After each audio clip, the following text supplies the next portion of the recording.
Be happy, happy, happy. Be happy, be happy, mommy. Come on, keep your chin up. Enjoy this time. Smile, Smile, smile, my darling. Honey, you gotta count your blessings.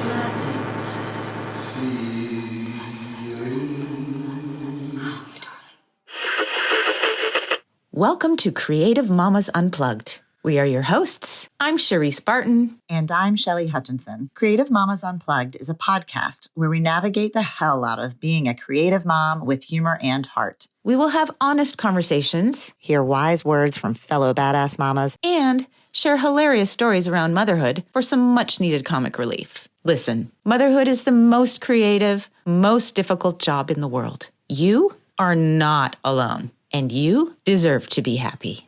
Today, we are bringing you part 2 of our incredible conversation with my dear friend, Alexandra Damiani, Artistic Director of Les Ballets Jazz de Montréal, also known as BGM Dance, a visionary dance leader, and a devoted mother of 2. In this episode, we continue our deep dive into prioritization, presence, and breaking free from the pressure to do it all. Alexandra shares how she navigates motherhood, artistry, and self-care while building a life rooted in purpose. We also touch upon the power of community and well-being, including the inspiring work of Alexandra's husband, Jonathan Angeli, a movement specialist and wellness coach who created Breathe, Move, Nourish, a program designed to support women, mothers through movement, breathwork, and nutrition. This is an inspiring, honest, and uplifting conversation, so let's dive in.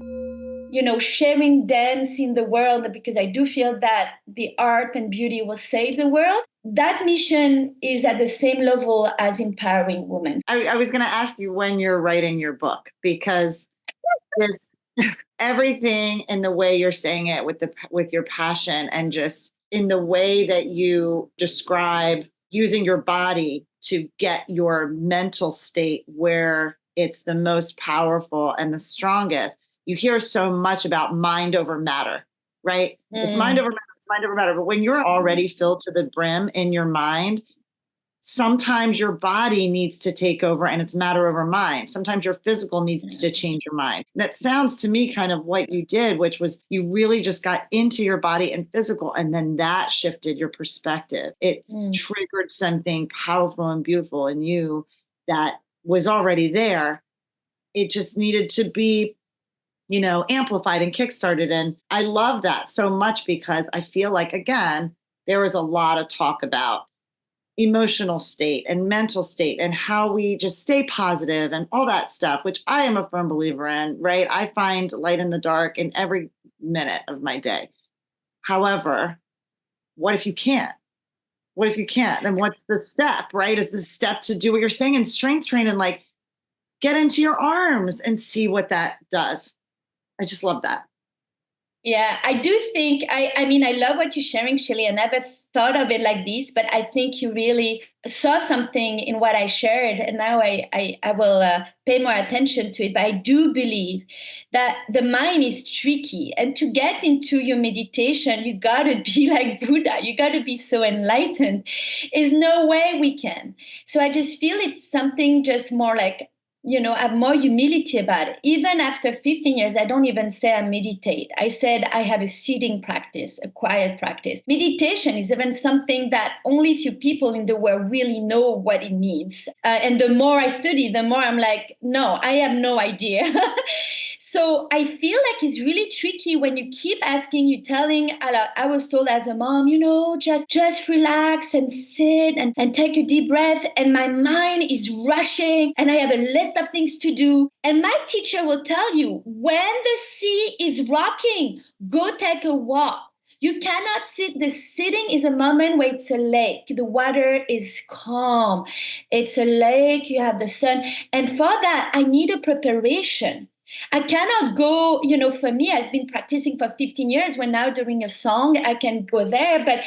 But so many times my mind is rushing. And what I need to do is a good walk, a strength training, again, with guidance, because you could hurt yourself if you have too much emotions and you carry weights. But to get into the body, get into the breath, get into the muscles, get into those like hormones that are going to make you feel alive and happy. And then I always, for me, I say it's always, I combined my hard practice with the soft practice. So hard practice would be the strength training, would be like a run, something where I put my music and I get it, I feel it. But then I combine it. Sometimes it's within the day. And in the morning, I may go for the hard practice. But then in the evening, I'll go to a soft and so more some Qigong or Tai Chi, maybe a little bit of like visualization, or I play piano now. Do I have time to play piano? Not really, but I find it because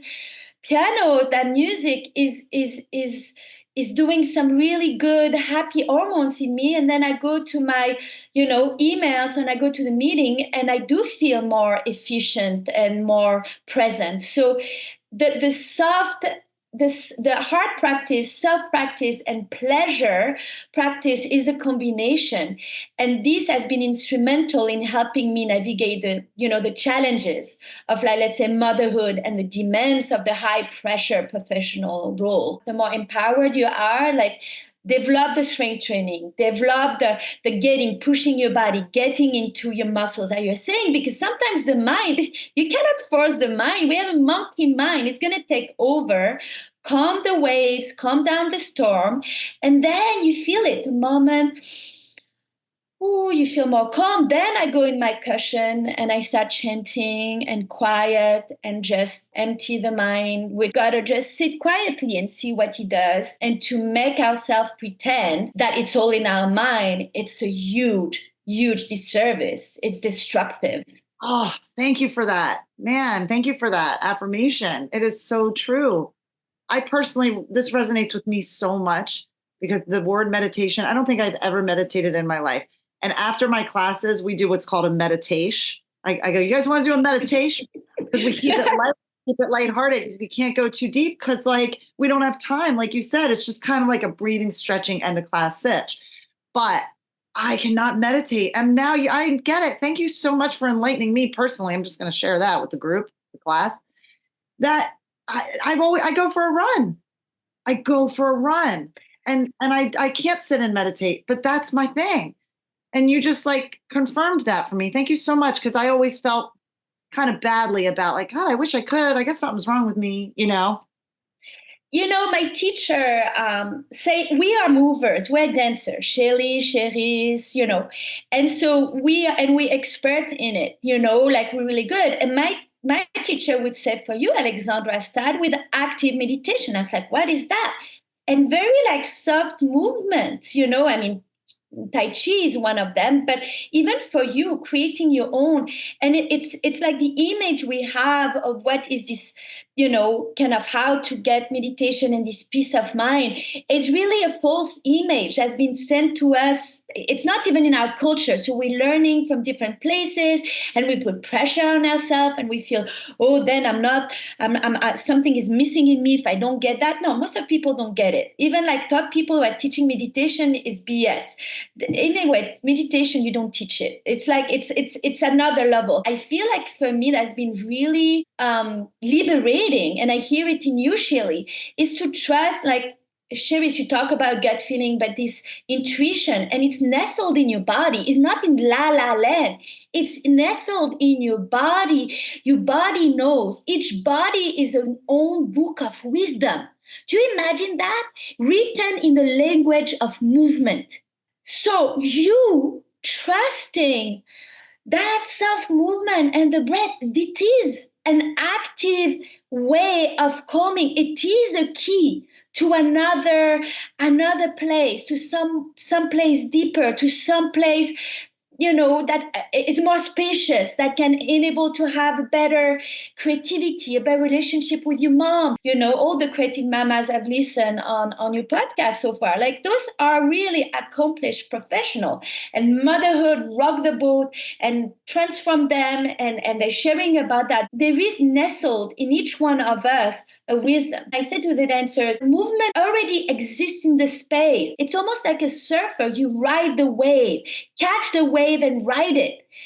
So catch that moment of inspiration, catch that breath, and you will see something magical happen. So for me, this kind of liberating, and you said, like taking a little bit more of again, it comes back to this confidence in who we are deeply. We have the answers. They're within us. Like they do say, Buddha is within you.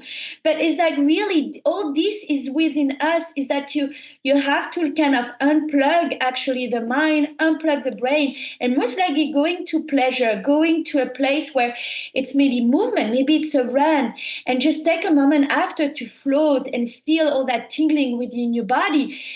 Maybe actually the key to like unleash, to like uncover within you this wisdom, this power. I have no words for it, but when you experience it, you know what that is. This is it, and at that moment you feel that there is nothing you cannot do. Yeah. Wow.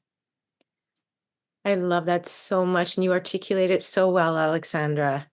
It's beautiful. And it's so true. I had an experience just the other day. I was walking with the dog and I thought to myself, well, I haven't danced today. But really what I was saying is I haven't really connected to self today.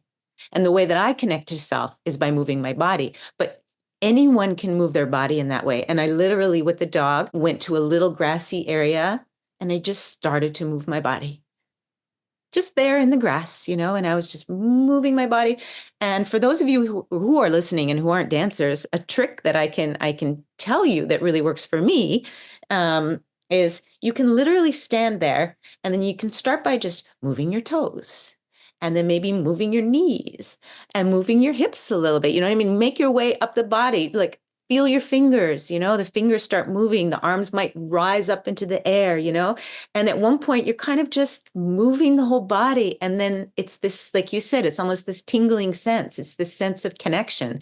It's connection to the universe. It's connection to yourself, and you do that for 5 minutes, just moving, wiggling like that. And I guarantee you, will transform you. But I love the way how you articulate it. It's the power within. It's deceptively simple. So we have a tendency to dismiss it. And I think that's something that, like, listening to you, talking to you, like sharing, I just feel that as mother, we doubt ourselves so much. I mean, it doesn't come with, you don't know, okay? You don't know what is the best. I mean, now I'm raising a daughter with social media. My parents have no idea. I didn't grow up with even a iPhone. How do the... how can I know? I do not know, and I need to be at peace with that.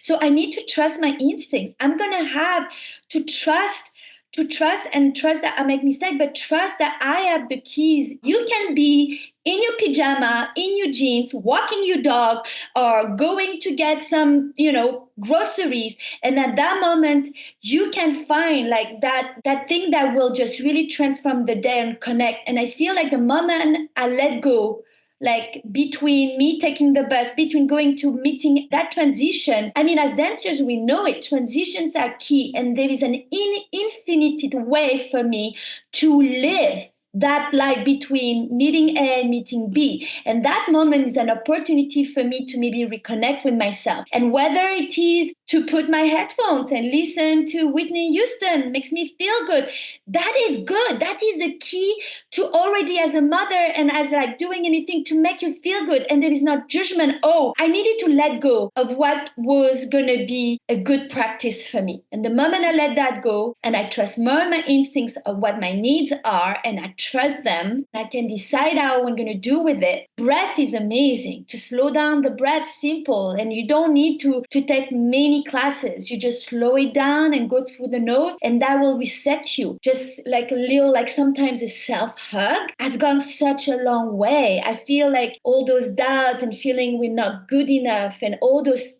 gremlin voices in our mind. I mean, I hear them all the time and I kick them most of the time, but sometimes I can. And that hug, that simple gesture that can go such a long way, being at peace more about our true needs. And there may be in a way that the New Yorker will not just, be impressed by it, but who cares? Who cares? Who cares? I'm like, that's the one thing about getting old. I really enjoy it, I have to say. I mean, I'm lucky that I'm healthy, so I totally get it, but I work hard at it. But like this kind of not caring as much. has been so nice. I don't know how you feel, Shelly and Cherice about it, but I feel like that's been, I realize what a waste of life force I did by caring so much about what the other thought of me. I always say it comes with age, that you go through this like mellowing out period where you just, you don't care as much what other people think. But gosh, wouldn't we have loved to have this perspective in our 20s? Oh my gosh. Where you're like really able to do that. I always admired people who were always able to do that, but it does feel really good as an older woman. And then you have kids and you're like, where am I going to fit in worrying about what other people think? Because it's not fitting in the schedule. It's, you can see working in performing arts has always been, now more than ever. It's fires after fires, is a fight, is creative, is so much. And then after the day, I come back home and I have another day, which is being the kids' dinner time, the homework time, very well, and the activities. And then maybe I have time to talk about logistics with my husband, right? And maybe I have a moment of being a wife and husband, which is another level. I find that what I found, I made many mistakes, but what I found is, let's say I come back from work and I'm still bothered, I still need to do, there's some extra emails, but I'm going to give 15 minutes of really play, looking in the eyes, doing a game of chutes and ladders or doing a chess game with my son. And at that moment, I am truly within 15 minutes, which can be an eternity, because if it's really truly within, I really care. I am not on my phone trying to check and being with it, because that will lead to a tantrum. That will lead to, you don't love me, mama. I haven't seen you all day. I want you there. So I make sure that then I give my true and divided attention to each one of them. They feel nourished. Mama looked at me. She cared about me. It was 15. And then I go and I finish my emails. But I'm not going to do halfway the things. I'm not going to be half in my meeting and half in my nanny texting. I'm not going to be half with my son and half with work, because that leads to just mediocrity. And often magic happens because I'm truly present. And again, time is elastic, time is relative, versus 15 minutes of screaming and multitasking and doing nothing and just being annoyed and setting a wrong example, whether at work or with my kids. Undivided attention to 20 minutes emails. Boom. Undivided attention to my daughter who needs me right now. 15 minutes. Boom. Alexandra, you're so inspiring. We are so powerful. We can take on so much that it's almost like it is obviously taken for granted by many, but also by ourselves, I think, because we can endure pain. We can endure so much more, and we choose to, and society has set it up that way for us, right? But what I also am very inspired by is how you are moving through and doing this dance, literally, of moving through life. And I love the pockets of time, because we take on so much and it is hard. But I love the fact that you're saying, okay, yes, it is hard, but look at how powerful I am. So we find the moment that makes us feel powerful. So I just love that throughout this episode, just listening to you articulating all of these things so well, because I think that collectively, yes, this is hard and we can't change it, but we can change the way that we decide to react to it. So thank you for that. Sure. It's almost like we should be president. Right? It's almost like we should lead a country. I don't know. Carry on. Yeah, I do want to share that it is difficult.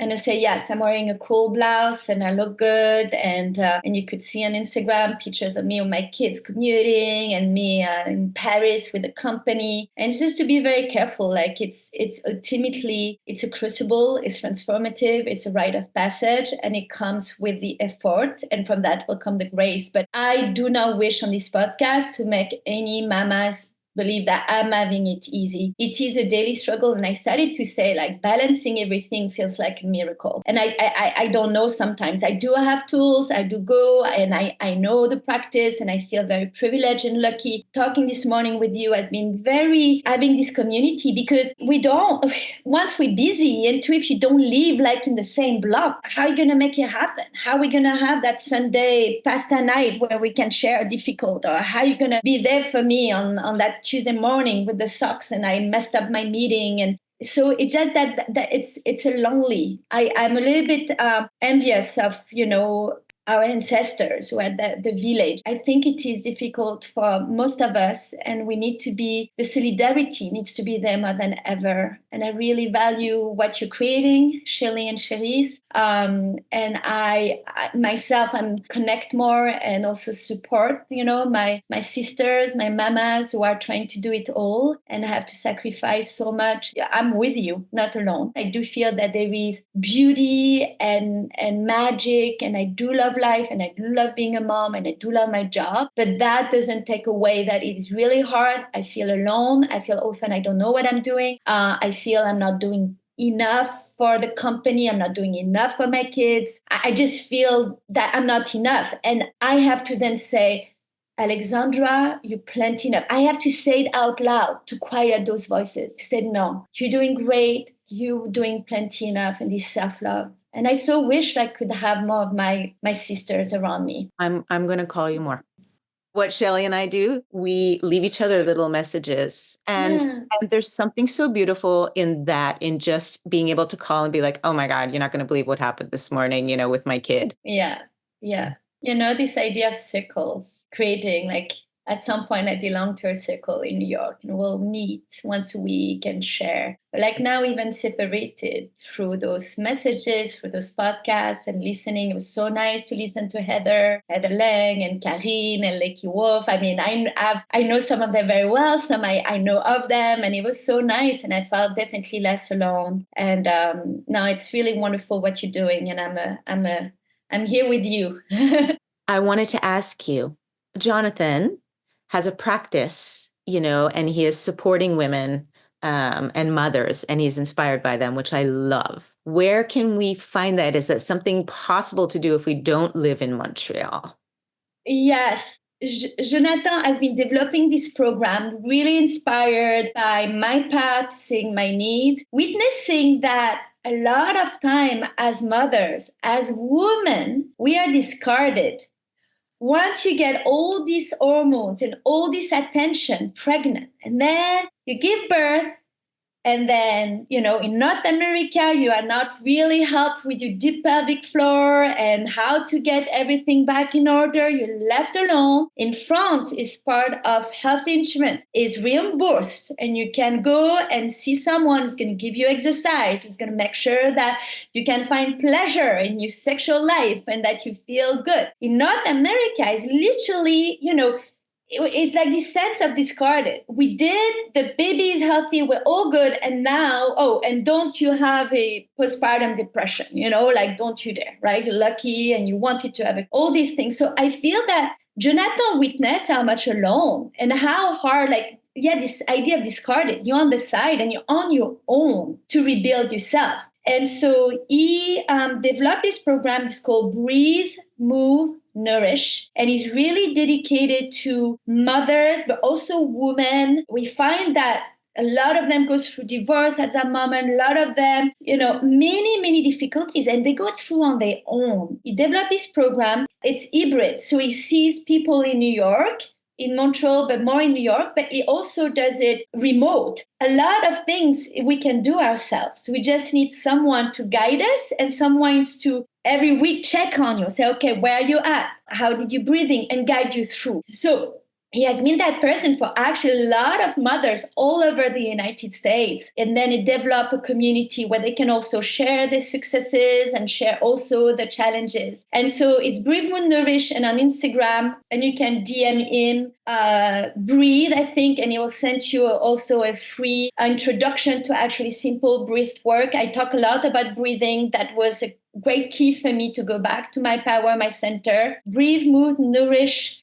I highly recommend it. We're too much on our own. And Jonathan has been just really passionate and putting all these experiences as, I'll say for me, is like an exercise alchemist. It's through movement and breath I've been transforming the dark into light. That's my husband. I am very lucky because I feel very supported and understood. I feel like, I mean, we saw it now. There is a toxic masculinity that's coming back. And so I think that as a mother, to be able to ask help. And sometimes I also financially say, hey, I deserve that investment. I deserve to put, $1,000 into a program so I can go to the gym and knows how to do deadlift and not feel ashamed of it. Or whatever that is. To me, it was very hard to invest on myself with new, with trainings, with new information. And I still feel that the self-love, the self-care, we always come back on the plane. You have to put the oxygen mask before you put it on your kid. And we forget so much. Even, for me, like financially budget, I was like, oh no, I cannot go to to get a massage, or so I put it aside because with the moms, we're strong. We gotta be able to do it. No, that massage is important. I gotta do that massage. It's part in the budget because it's gonna make me a better mom. It's gonna make it that my son doesn't feel that sadness and doesn't carry that in him to school. It's gonna make it that I don't dump all of that on my husband and I say my marriage is like that massage is what is the most important. And how is it that for me and for so many of us women, it's so hard to invest in our health? And why do we feel we can do it all by ourselves? Why we don't need, it was so hard for me to just get a trainer. I was like, no, it's a waste of money. I can do it. No, it changed my life. Of course, he's my husband, so it's different. But just even to ask help from him was costing me. Because I said, I should know as a professional dancer. But I found like this loneliness we talk is the same in this recovering from birth, this recovering from, giving birth, from breastfeeding, and that we need another human being to support us in that. We need an ally. On our own, we can't. It took me many years for me to be at peace with that. And I just feel so bad for so many of, my sister I can see who are struggling to put themselves first. And with that, everything goes down. The relationship to the kids, the relationship to their body, relationship to desire, to lust, the relationship to their husband, to their partner, it's kind of huge domino effect. The self-care, the self-love, carving those time is so, so important. 100%. I've been in peace now for many years that this is on me. It's me who's going to be the glue. When I don't show up for that, I see the direct impact on everyone. So yes, better invest in ourselves now, like at this, 40 plus and wanted to fulfill ourselves also professionally and remain creative. We got to invest in ourselves. Karine said even we nourish spiritually, not just with food, right? Raising our humans to grow. How do you thank someone for that every day? How do you recognize it when it's like you wouldn't really be able to recognize it, I guess, unless you didn't have it? I feel, though, that there is an inner resistance, that we are our worst enemy sometimes. An inner resistance in me and in some of my sisters in putting ourselves first and being wisely selfish. And I think that this is a huge, again, societal pressure of looking a certain way or being so strong and not ask for too much and all of these. I'm just very taken aback and curious about the source of it, or maybe how to kick that out, and to know, not overly, but sometimes to really, for me, put myself first. I think my husband looked at me and said, what are you doing? And I have to be kicked off of that way of being, of thinking, this idea of sacrifice, and at which price, though.